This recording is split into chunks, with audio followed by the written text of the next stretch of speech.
Yung mag-deliver ng talk natin for today. So, sino ba to? The Who ang Singles na siya ngayon. So, our speaker for today is 21 years MFC community. He served the MFC community for 21 years. 9 years serving as a couple with Sis Mary. Now he is currently serving as a single section coordinator of MFC Dubai. Member of USIC Main and officially installed as extraordinary minister of the Holy Communion in St. Joseph Cathedral, Abu Dhabi. And he is from Originally he's from Antipolo City, Philippines. his favorite verse, life verses from Jude chapter 3 verses 1. Contend earnestly for the faith and which was once for all delivered to the saints. Let us So welcome welcome, Bro Rick Castro. Thank you. Thank you. To be here. Amen. Familiar ba kayo dun sa words na yun? It is good for us to be here. No, hindi. These are the words of Peter. Just shortly after the transfiguration of our Lord in Mount Tabor. Pagkatapos ng transfiguration, ito yung nabanggit ni Saint Peter. Brothers and sisters, it is in that night when Jesus took Peter, James, and John up on the mountain and revealed His divinity to them. Yung transfiguration, sineselebrate natin ito bilang mga Katoliko sa ating simbahan, no? Every August 6. And cloud came covering them in shadow, and from a cloud came a voice, "This is my Son, my beloved. Listen to Him." Kapag kayo nakarinig ng ganung boses, ano mararamdaman niyo? You will be frightened. And true, itong tatlo, si Peter, si James, at si John, doon sa mountain, they were frightened. Pero bakit nabanggit ni Saint Peter yung mga salitang yun? It is good for us to be here. Kasi out of the heart, the mouth speaks. Masaya yung puso ni Peter nung nakita niya na nag-transfigured si Jesus Christ doon and ni-reveal niya yung kanyang sarili in full divinity. Anong ibig sabihin? Anong ibig sabihin nun? Brothers and sisters, the transfiguration of our Lord is the prefigurement of what we call today as the Holy Mass. Wala pang misa nung panahon ni Jesus Christ, pero mayroon ng transfiguration. Bakit nasabi ni St. Peter na it is good for us to be here? Because his heart is happy. He had a foretaste of heaven nung nakita niya yung transfiguration, na-witness niya.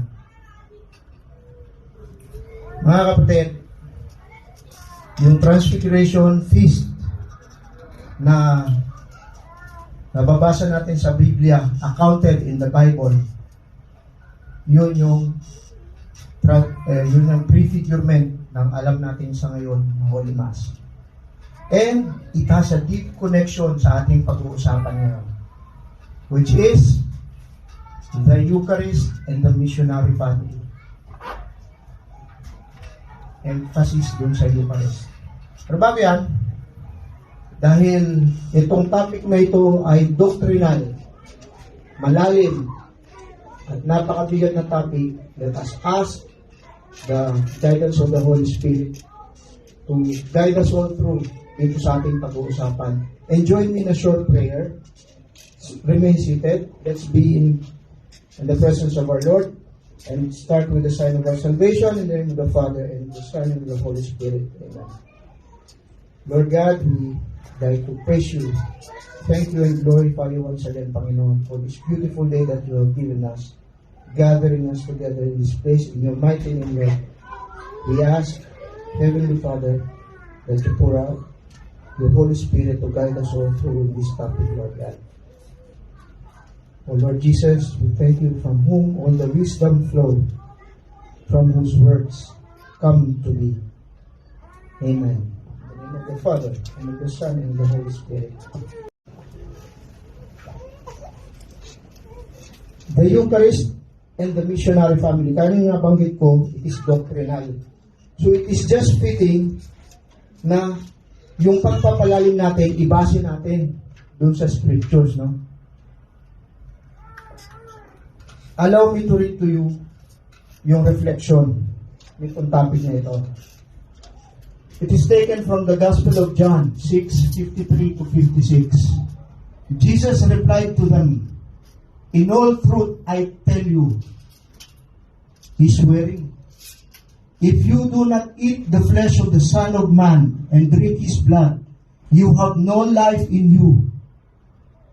Anyone who does eat my flesh and drink my blood has eternal life, and I shall raise that person up on the last day. For my flesh is real food, and my blood is real drink. Whoever eats my flesh and drinks my blood lives in me, and I live in that person." Itong verse na to, ito yung teaching ni Jesus Christ na napakabigat. Noong mga panahon na yun, yung mga nakikinig sa kanya ng mga Hudyo, literal nilang naintindihan itong mga salitang ito. Brothers and sisters,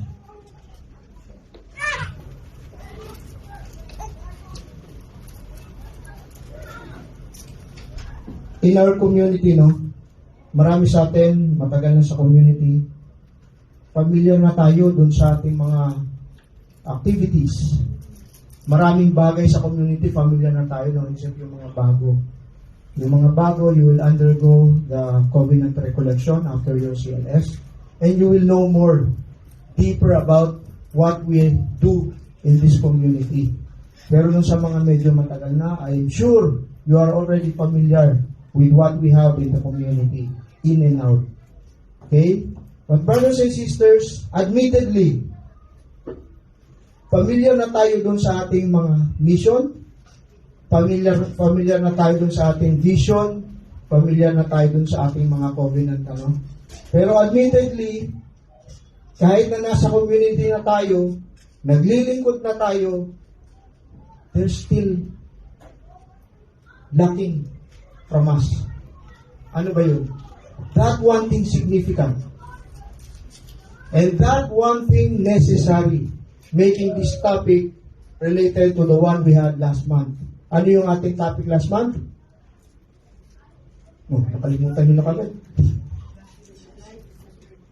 Yes. Life-centered in Christ. That one thing necessary, naalala nyo? Si Bro Byron yung nag-talk. So this is related to that topic.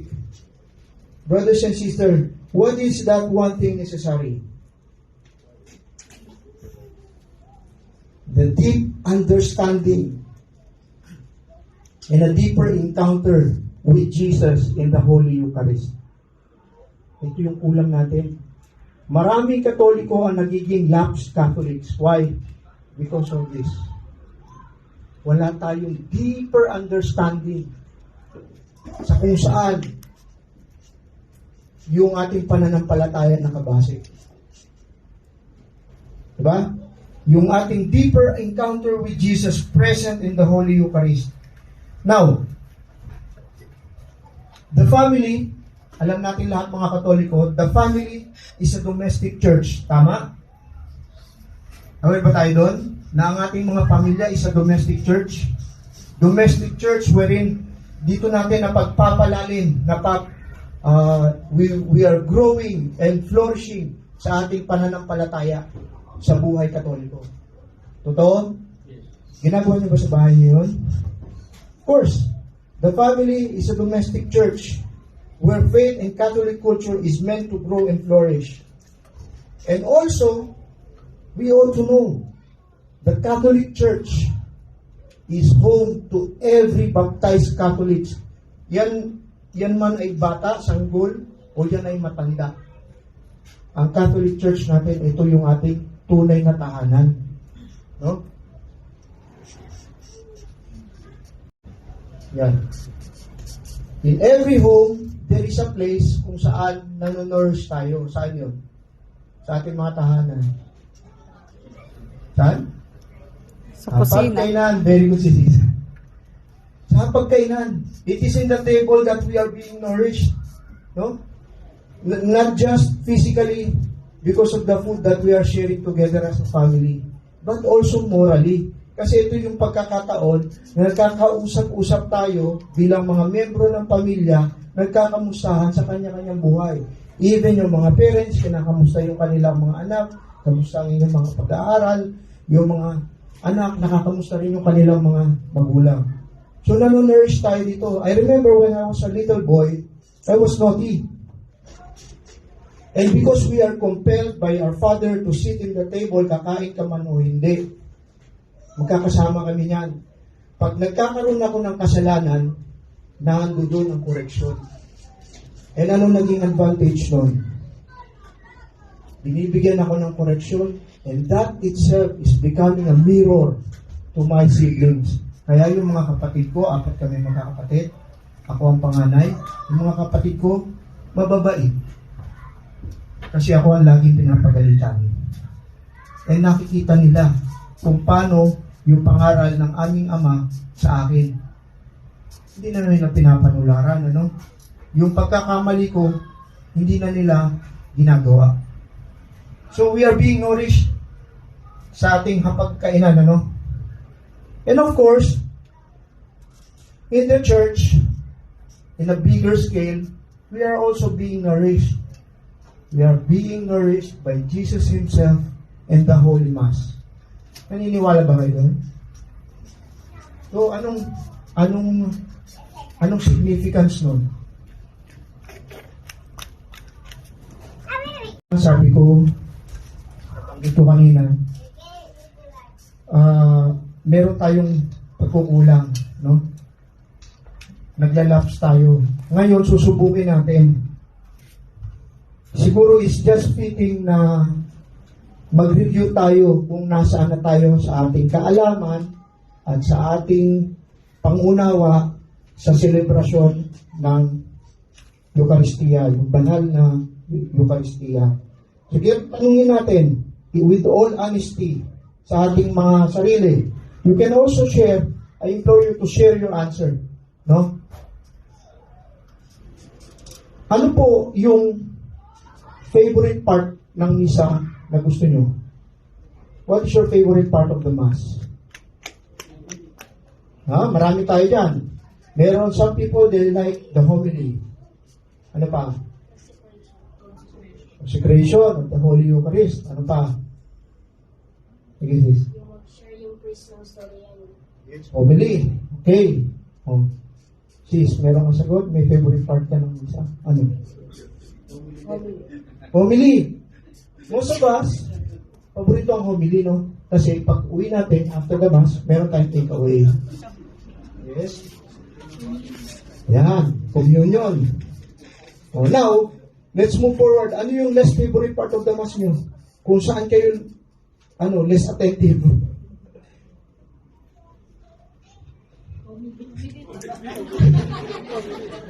Ha? Depende sa pare, no? Naisama namin si Jude sa isang misa, nakatulog. Pagkatapos ng misa, tinanong namin, bakit ka natulog? Boring daw yun. Boring daw yung pare. With all honesty, sinabi niya. O subas, may parte ng misa na talagang boring, no? Umuwi tayo na parang Brothers and sisters, check kung ito ay tama. If you are truly practicing Catholics, this should not be the case. Having favorite and less favorite part of the Mass. Ask me why. Brothers and sisters, all from the start to the end of the Mass is an invitation, a calling an opportunity to get into a deeper encounter with God Himself. We should not have the favorite part. We should not have the less favorite part. Because everything in the Mass from the beginning to the end, this is a calling para sa atin lahat to get into a deeper encounter with the Lord Himself. Okay? Second question. Can I have somebody to answer? Ringing of the bell. Ringing of the bell. Ringing of the bell? Oh, The entrance hymn? parang ayaw nyo tumingin sa akin. Ano? Entrance hymn? The opening antiphon, entrance hymn. Okay? Oh, see? Kailangan pagnilayan natin ito. What marks the start of the Mass? It is that bell. When you hear that, when the congregation stands and the procession starts. Yung procession yan ang start ng misa. So kayo, meron sa atin, mga Katoliko, sinabi mo, hindi mo na ako magkukumunyon kasi hindi ako mabot dun sa first reading. True or true? Di ba? Hindi tayo mabot sa first reading, so hindi tayo magkukumunyon. Mga kapatid, ang start po ng misa ay yung ringing of that bell. When the congregation stands and the procession starts. Ito yung pinakaumpisa. Ito yung oras na dapat natin hinahabol. Hindi yung first reading or hindi yung communion. Okay? Minsan yung iba, darating, isang oras na nga lang yung misa, darating late. Darating sila late. Communion. Magko-communion. Doon uwi na. Jolly time. Diba? Nasanay tayo, malili tayo, gano'n eh. Tapos sa misa, lugaw, o kaya jolly. Yan. Ito yung una natin. What this signifies? Ano yung sinisignify nito? Yung procession. Ano sinisignify? Bakit tayo nakatayo? Why? Arrival of Jesus? Arrival of the priest in persona Christi? What does it signify?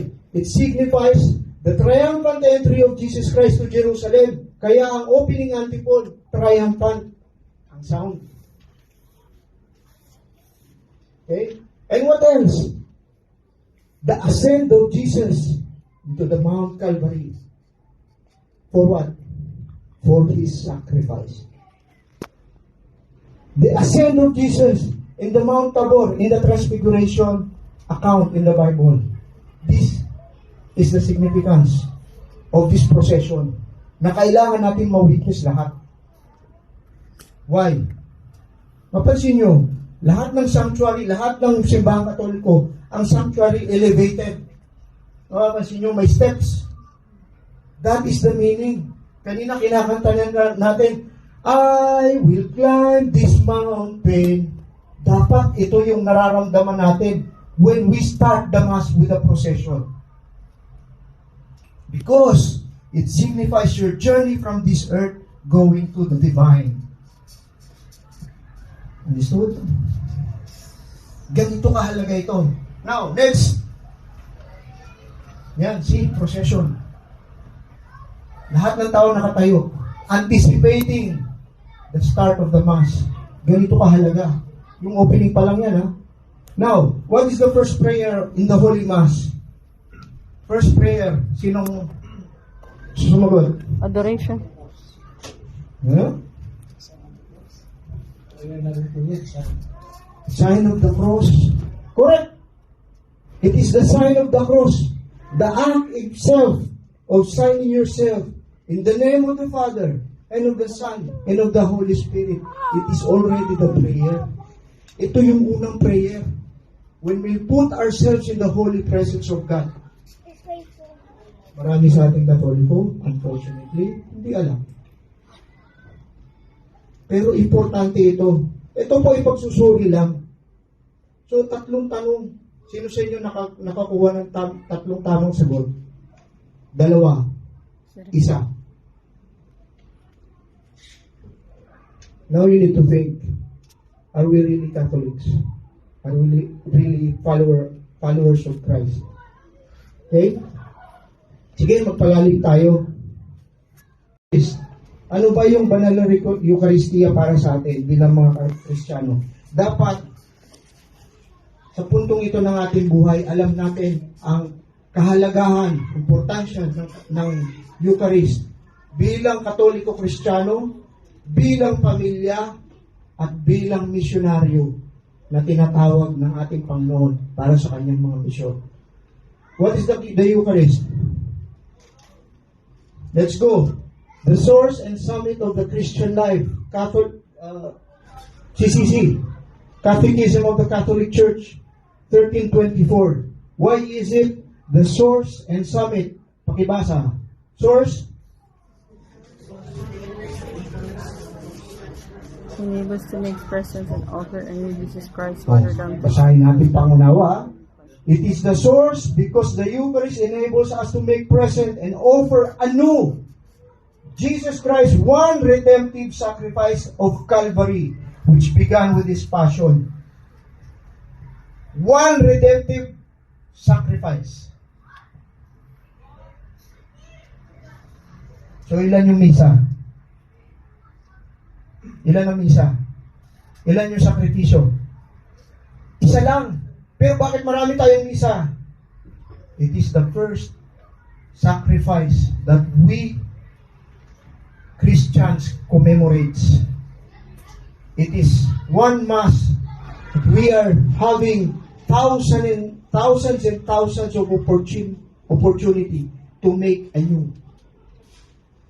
Okay? It is the summit because what? The Eucharist is truly for taste of heaven. It is good for us to be here, sabi ni St. Peter, in which we partake Jesus' body, blood, as heaven and earth become most profoundly one. Ito ay doktrina ng Katoliko, dapat alam natin ito. Catechism of the Holy Catholic Church. Possible here on earth. Kagaya ng sabi ko kanina, from the beginning to the end, it is an invitation na mapaglalim natin yung ating encounters sa ating Panginoon. See? There are 3 key points every Catholic person must know about the Eucharist. Ano yun? Eucharist as a sacrifice and a memorial. Eucharist as the real presence of Jesus. And Eucharist as a meal. Holy Communion. Sige, palalim tayo. The Eucharist is a sacrifice and a memorial. Bakit naging sakripisyo at bakit memorial? Brothers and sisters, it is crucial to understand that the Mass makes present Christ's redeeming sacrifice. His loving sacrifice on Calvary, offered 2,000 years ago, is made mystically present, sacramentally, for us, so we can enter into it. Anong ibig sabihin? Isa lang yung sakripisyo na ginawa, inaalala natin. It is made mystically present, sacramentally for us, so we can enter into it. So pag pumapasok pala tayo sa misa, yung unang sakripisyong ginawa ni Jesus Christ sa Mount Calvary, we are participating, nakikita natin. The Catechism of the Catholic Church explains, in divine sacrifice which is celebrated in the Mass, the same Christ who offered himself once in a bloody manner on the altar of the cross is contained and offered in an unbloody manner. Oh. Catechism of the Catholic Church, 1367, 1362 to 1372. Doktrina natin ito. Dapat familiar tayo. Kung alam natin ito, ang sarap magsimba. Anong ibig sabihin? The Mass perpetuates Jesus' supreme act of love in John 15:13. Ano yung supreme act of love na sinasabi sa John 15:13? Ano daw? There is no greater love than this, to offer or to lay down one's life for one's friends. It is perpetuated in the Mass. pinaalala sa atin muli-muli yung pagmamahal ni Kristo. Kaya nga, sacrifice. So Jesus is the Lamb of God who takes away the sins of the world. And as sacrificial lamb on the altar of the cross, He took upon Himself the sins of everyone. So why is it a memorial? Ano yung ibig sabihin ng memorial? On the night before He died, Jesus instituted the Eucharist. He took the bread and wine and spoke of them, respectively, as His body being given up and His blood being poured out for the forgiveness of sins. He concluded the Last Supper with the words, "Do this in memory of me." So ano yung importansya, ano yung significance ng pagiging memorial ng banal na Eucharistia? Mga kapatid, in Jewish context of memorial, sa banal na kasulatan, a memorial does not merely recall a past event, but it makes that event present. So the reality of the past is made a reality of the present.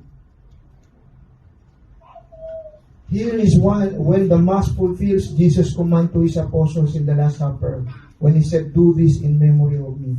So the Mass is not a reenactment or a re-crucifixion. Neither it is a representation. Ito, madalas na sinasabi, ito yung words na sinasabi. It is a representation of God's sacrifice or Jesus' sacrifice on the cross. It's not actually a representation. Sa Council of Trent, ang word na ginamit is perpetuation. Meaning, yung nangyari noon ay realidad sa nangyayari ngayon sa banal na misa. So pag sinabi mong memorial in the Jewish context, in the scripture, nilalagay mo yung sarili mo dun sa pangyayari noon. Kaya nga ang mga Jewish, ano sila noon, literal ano, yung mga feast na sinaselebrate nila, like for example, the Passover, yung kanilang celebration ng Passover.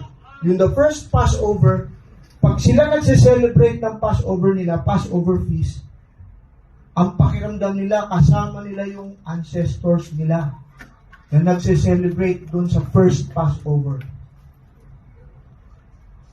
Mahirap unawain. Pero ito po ay doktrinang Katoliko na dapat nating paniwalaan. Bakit? I love this phrase. Divine power casually brushes aside space and time to make a reality present which transcends both of them. Hindi natin kayang unawain. Hindi natin kayang unawain. Kahit anong pilit na, kahit gano'ng katalino, hindi natin maunawaan ito.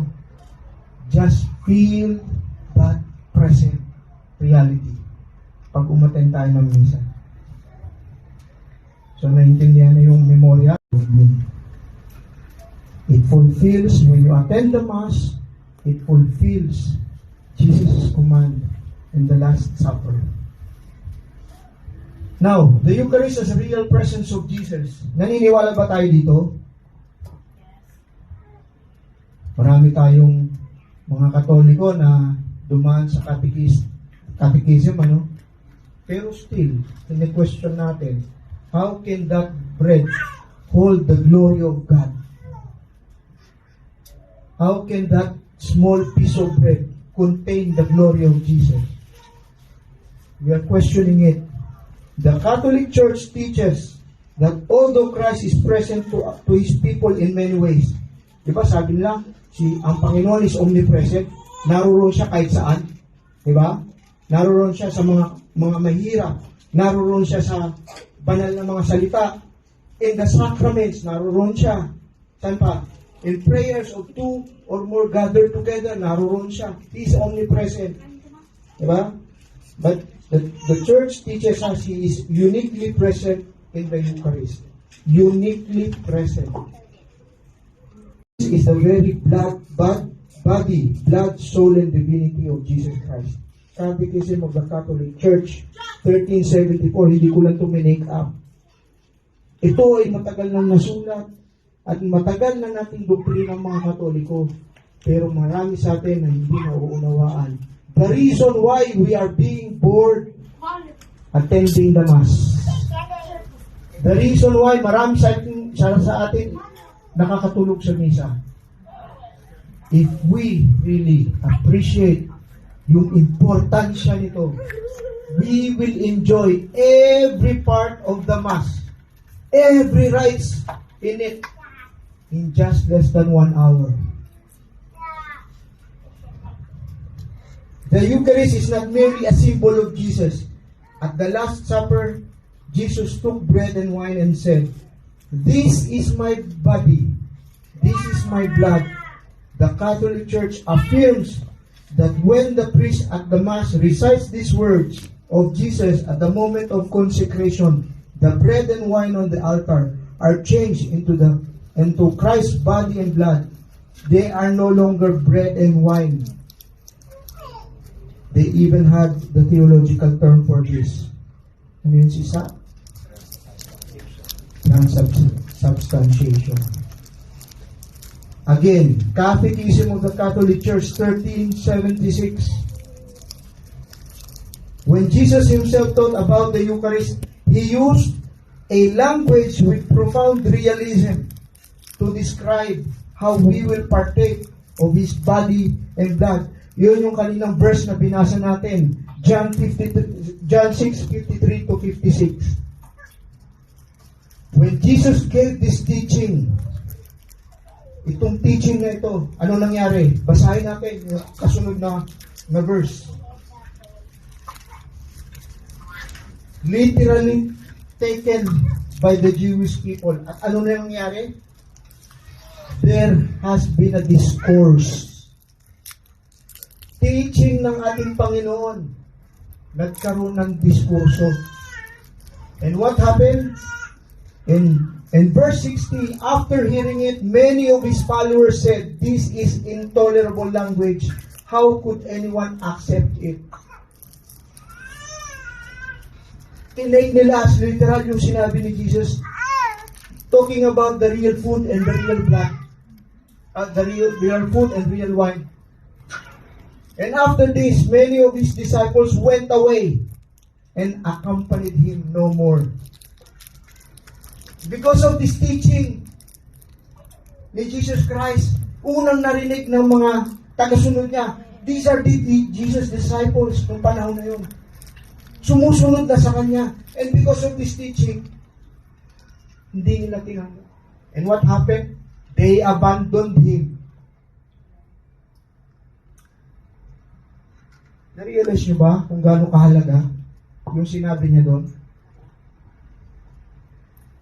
Then Jesus, to the 12, Jesus turned to his disciple, the 12 apostles. Are you going to abandon me also? Are you going to go away too? Nasaktan ang ating Panginoon. Ngayon, anong significance? Sino yung kausap niya sa Last Supper? Yung 12 na apostoles na naniwala sa kanya. Diba? The rest, the other disciples who marinig itong teaching na to, they left and went away and accompanied him no more. Ganito ka-importante na maunawaan natin yung real presence of Jesus in the Holy Eucharist. So, kung may duda pa rin kayo, ewan ko na lang. Di ba? Anong sabi niya? Ni Saint Cyril of Jerusalem exhorted Christians to trust in Jesus' words about the Eucharist. Do not see the bread and wine merely natural elements, because the Lord has expressly said that they are His body and His blood. Faith assures you of this, though your senses suggest otherwise. Faith assures you of this. Kahit yung nakikita nyo ay talagang tinapay lang, yung nalalasahan nyo tinapay lang. Pero yung pananampalataya yung umuugat sa pananalig sa salita ni Jesus Christ Himself, ito, yung bumubuhay sa atin.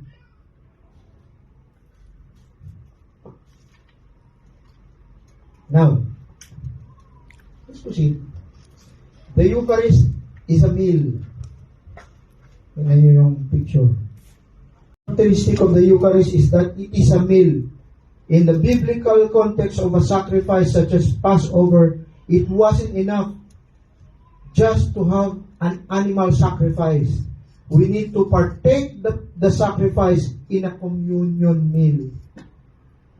So, nag-sacrifice, and after the sacrifice, anong ginagawa? We need to partake it in a communion meal. It is in the communion meal that solidifies covenant union with God. A meal is a sign of fellowship, but also signifies intimacy and unity. Now, brothers and sisters, we need to grasp this. The beautiful symbolism of meals in the Bible. Sa Biblia, marami tayong mababasa na yung nagsasalo-salo, no? Si Jesus Christ nakisalo sa mga makasalanan sa pamamagitan ng meal. Umaten siguro lahat tayo, umaten ng covenant recollection. Yung talk about the covenant, naalala niyo yun? Where it is emphasized kung ano ang kahalagahan ng covenant. And there's a story about Isaac and Abimelech. Do you remember that? When Isaac and Abimelech, these two guys, they have conflict, no? May friction sila. They are both called by God. Pero may conflict sila. And what happened? Nagkasundo sila na mag-offer ng sacrifice in presence of the Lord. And then, after the sacrifice, tinawag nila yung kanilang mga mahal sa buhay and they partake in a communion meal. These two persons, once enemies, left that table, friends and brothers. Ganito kahalaga yung pagkakaroon ng isang communion meal. So the Eucharistic meal is a foretaste of heaven, the banquet of which the Eucharist on earth prefigures the eternal banquet in heaven. Anong ibig sabihin? Yung ginagawa natin dito sa misa, pag tayo lahat ay umakyat sa langit, gagawin natin kasama lahat ng mga santo. So this is a foretaste of heaven. So whenever you go to the Mass, you really have to appreciate that moment na nandoon kayo. Because when we die and we left this earth, pupunta tayo sa langit. Meron tayong banquet. Yes, full course meal. Diba?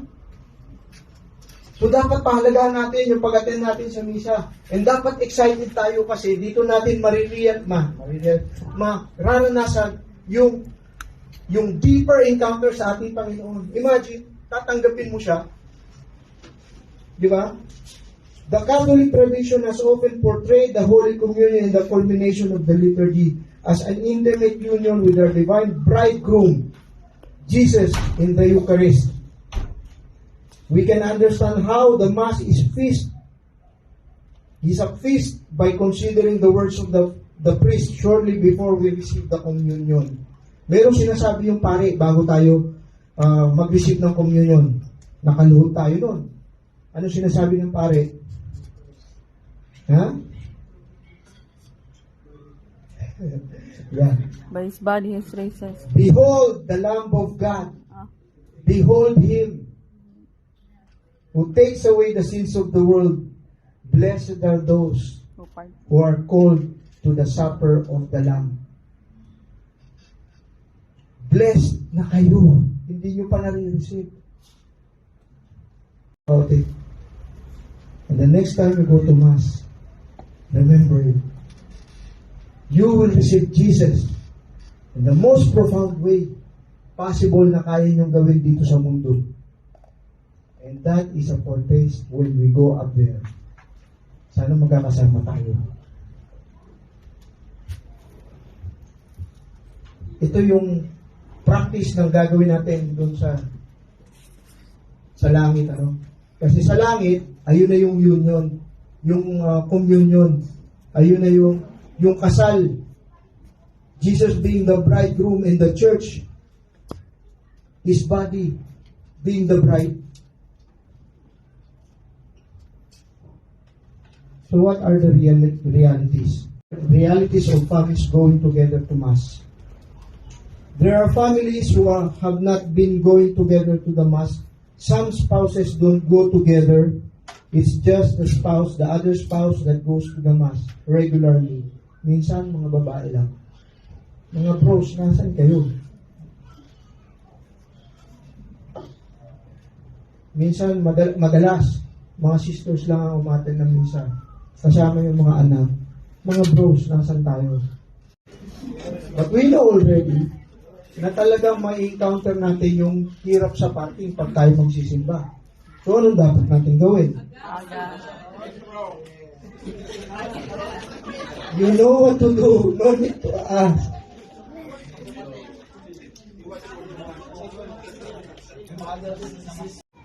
Although umattend ako ng misa and I faithfully na ina-appreciate talaga na sometimes our heart and minds wander. Sabi ni Dr. Sri kanina, we go to Mass, we kneel, we stand, but our heart and our minds wanders. Iba yung iniisip. Totoo naman yun. Minsan nga, hindi pa tapos ang misa, saan kaya kami mamaya kakain? May party kaya doon sa pupunta. Baka balita ko doon siya. Diba? Ito yung inisip natin, patapos yung misa. Patanggapin natin si Jesus. Wala sa puso natin. Di ba nakakalungkot? And after this talk, I assure you, may iba yung pananaw nyo. Once na pumasok kayo sa simbahan na tumatay ng misa, every step, we need to lead our families to Holy Mass and help them appreciate it more and every time. So what are the steps? We need to establish a Catholic culture centered on the Eucharist. Okay? How do we do that? Lead your family to the Holy Mass. The first step is every Sunday, the entire family should have a mindset and awareness that their schedule should revolve around the celebration of the Holy Mass. Establishing a culture such as this starts with discipline. Diba nga? Constant practice becomes a habit. Habit leads to discipline. And ultimately, it will become a culture sa pamilya nyo. Ito yung isang bagay na naging proud ako sa parents ko. Kasi nung maliliit kami, sinanay talaga kami na kahit na busy kami sa anong ginagawa namin na talagang hinihita kami sa simbahan. And now I realize how beautiful it is na ginawa sa amin ng parents namin. Hindi ko pa nauunawaan kung anong misa nung time na yun. I do not understand, but pero nung high school na ako, college na ako, whenever I have this time na magkakaroon ng pagkakataon na ako'y dadaan sa simbahan, I will have that Mass. Yun ang tayo pinabayaan ni Lord. Yung isang oras lang naman na yun hinihingi. Next, prepare your family for the Holy Mass. The obligation to attend Holy Mass might be a routine that can be burdensome and boring for some. Why? Bakit nagiging boring? Because of the lack of appreciation. Exactly. Lack of appreciation and understanding about the liturgical sense of the Mass. Diba? Totoo yun. Yung real essence ng misa hindi natin na-appreciate. One beautiful thing to do is to have a liturgical Bible study as a family or with the community. Siguro, kasi pag tayo nag-LBS, yung pinag-aaralan nating liturgy is for the next Sunday. Di ba, bro? Tama yun? Pag halimbawa nagkaroon tayo ng LBS o Liturgical Bible Study, ang pinag-aaralan nating liturgy is going to be celebrated in the Mass next Sunday. So if we have this LBS, what it will do? It will stir excitement sa members ng mga pamilya nyo. Ito pala yung babasahin na gospel. Ano ba yung gospel? It's good news. Ayun ang good news. Manonood kayo ng TV, manonood kayo ng mga balita, stressful. Diba? May blood pa kayo. Pero meron tayong diba? Pagkakataon, linggo-linggo sa misa, the good news of salvation. Ayun yun. Next. Never lose the burden of bringing your family to the Holy Mass. Burden? Burden daw. Bakit burden? No matter how beautiful our goal is bringing our family on the celebration of the Eucharist, there are some challenges that truly takes time to overcome. Some family members have gotten used not to going with the family or not going to Mass at all. Never accept things as it is.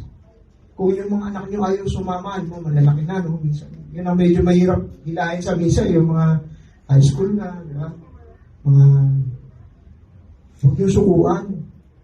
Yung kakataon kayo, ang nanay ko, alam niya na na-experience ko. Wait, sama ko. Hindi ko alam kung saan pupunta. Mag-isa lang pala. Pero na-heal yung relationship namin. Gumaan yung pakiramdam ko sa mga dinadalang problema. Hindi ko na-realize. Ito yung importansya.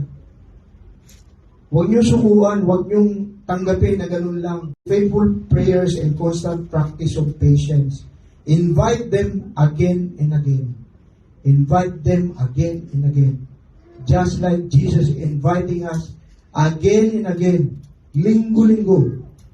Nandun lang siya 24/7. Diba? Ito pa, isa.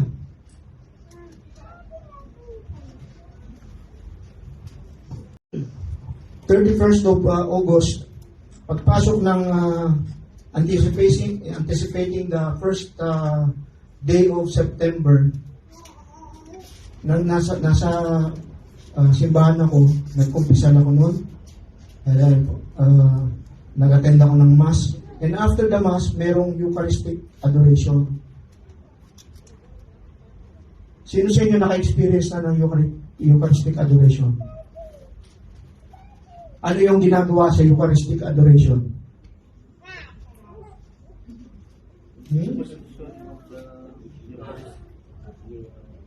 The exposure of The Eucharist. the Holy Eucharist, no? And then, you will be invited for an encounter directly to Jesus for 1 hour. Monstrance. I-expose yung Holy Eucharist, nandiyan lang sa harap, i-bless ng pare at magkakaroon ng rites. And then after that, iiwanan ng pare yan dyan with the dim light. It's an invitation for you to reflect on your lives and your relationship with Jesus. He will be there for just 1 hour, you and Him. Walang ibang ingay na maririnig. Just you and Him. Iiyak mo kung ano yung gusto mong iiyak. Hingiin mo sa Kanya kung ano yung gusto mong hingiin. That Eucharistic adoration. Very profound encounter with Jesus. Practice natin. Sama natin yung mga anak natin. Magandang practice ito. Brothers and sisters, that would be all. Go forth, the Mass is ended. Anong sagot? Thanks be to God. Dapat alam natin yung sagot doon. Go forth, the mass is ended. Mga kapatid, the Holy Communion is the climax of the participation in the liturgy. But it would not be fitting to end the mass abruptly at that point. Hence, the closing rites. It is brief. It starts with the peace be with you and with your spirit. Oh, please bow your heads and receive God's blessing. O, di ba? It's very short. In the ancient world, it was customary to end the gathering with a formal dismissal. Mga kapatid, it is very brief. The dismissal rites is very brief. But you know how significant it is sa buong liturgy? Dito kinuha yung pangalan ng celebration. Ite missa est in Latin words. Anong ibig sabihin?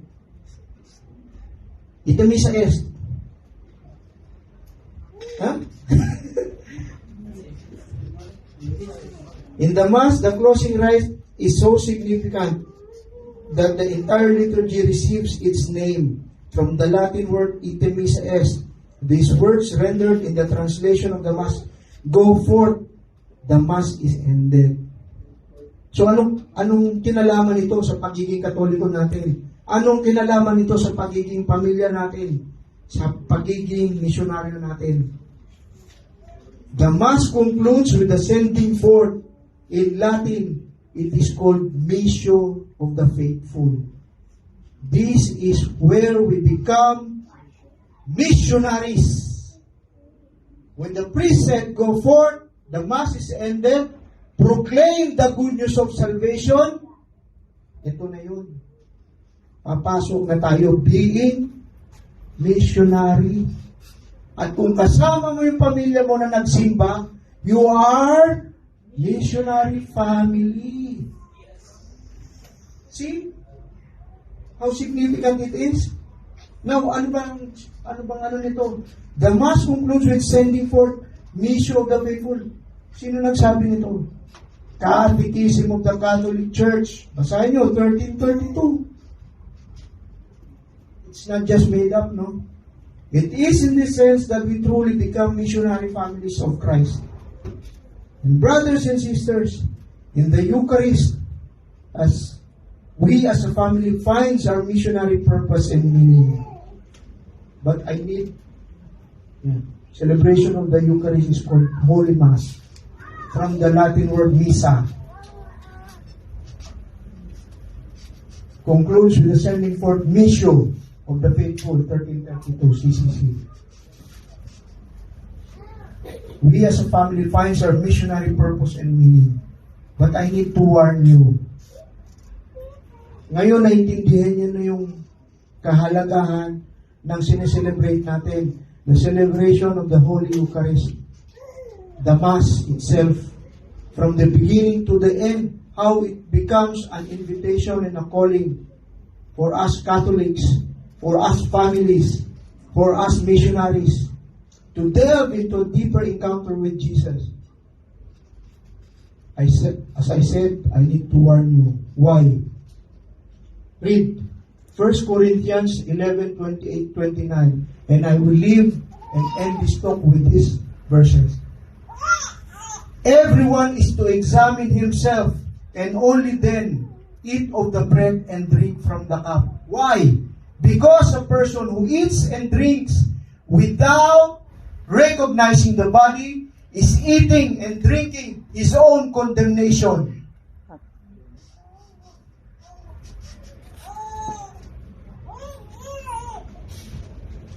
Silence. Tinanggap nyo yung banal na Eucharistia nang hindi nyo nire-recognize ang kingship ng ating Panginoon, ang kanyang blessings, hindi nyo nire-respeto, you are eating and drinking your own condemnation. You are judged. These are the words of St. Paul to the Corinthians.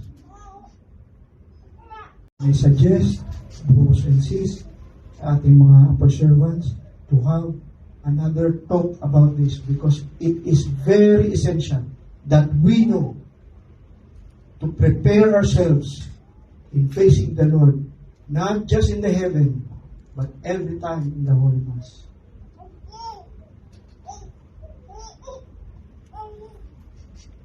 Okay? So hindi lang tayo pupunta sa misa. We have to have that contrite heart. We have to have that what do you call that? Yung conviction na ready tayo tanggapin ang ating Panginoon. Brothers and sisters, I will leave you with this. So that before you get into your next Mass, you have the opportunity to clean yourselves. So that you will not eat the flesh and drink from the cup, drinking your own condemnation. Brothers and sisters, this is the Eucharist and the missionary family. And for that, may God be praised.